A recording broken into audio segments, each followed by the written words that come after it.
A thing to look at with the fundamental theorem of calculus part 2. How does it interact with the chain rule? In particular, what happens if this x right here isn't x, but is some function of x? So as an example, what might we be thinking about? We might be thinking about something like g of x is the integral from minus 2 to x squared of sine of t dt. So let's just kind of do this from scratch, and then I think we'll be able to see what the answer is. So if g of x is equal to this, our goal is to figure out what is g prime of x. So we do this from scratch.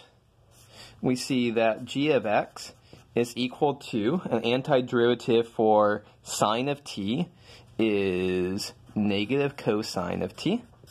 When I plug in x is minus 2 and x squared. I'm sorry, that's not an x, that's a t. We're plugging in for t because we're integrating with respect to t. And so we end up with minus cosine t, but t is x squared, minus cosine of minus 2. So plug in t is x squared, plug in t is minus 2. So minus cosine of x squared plus cosine of minus 2. Now we see that if we want the derivative here, g prime of x, so what do we end up with? Have to use the chain rule here to take the derivative of this. The derivative of minus cosine is sine. Leave that x squared alone and multiply by the derivative of that inner function, multiplied by 2x. Of course, this cosine of minus 2, the derivative of that is 0. So let's see how this compares to what our original answer was.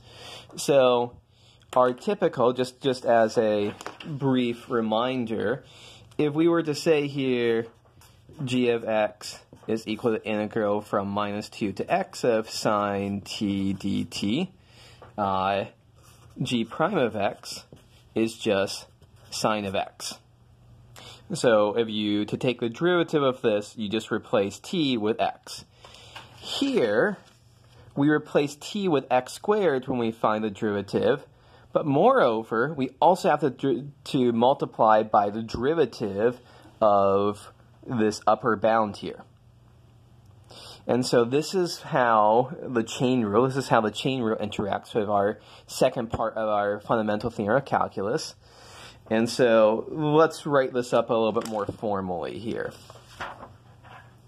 So if we have g of x is equal to the integral from a to some function little f of x, I need another letter here, h of t dt, then g prime of x is equal to h of f of x times f prime of x. So what do? You just plug in this upper bound into the function just as before, but then once again you multiply by the derivative of this function up here. If all we're doing from our previous example, if all we're doing is integrating from minus 2 to x, so the derivative of x is 1, so when we're just using the regular version of this, we're just multiplying by 1. So maybe just a quick example or two of this. Now I say, what's the derivative with respect to x of the integral from minus 7 to 1 over x of cosine cubed t dt? Well, what do we do here? So g prime of x is just saying take the derivative with respect to x of this. So we can just go ahead and use this formula. So what happens? Cosine cubed of, we replace t with 1 over x. And then we also have to divide by the derivative. sorry, not divide, multiply by the derivative of 1 over x. And so this ends up being minus 1 over x squared times cosine cubed of 1 over x. Of course, that minus 7 is completely irrelevant for how we solve this problem. We could change that to any other constant here, and we'd have the exact same answer. Okay, so this is how we combine together the chain rule with FTC Part 2.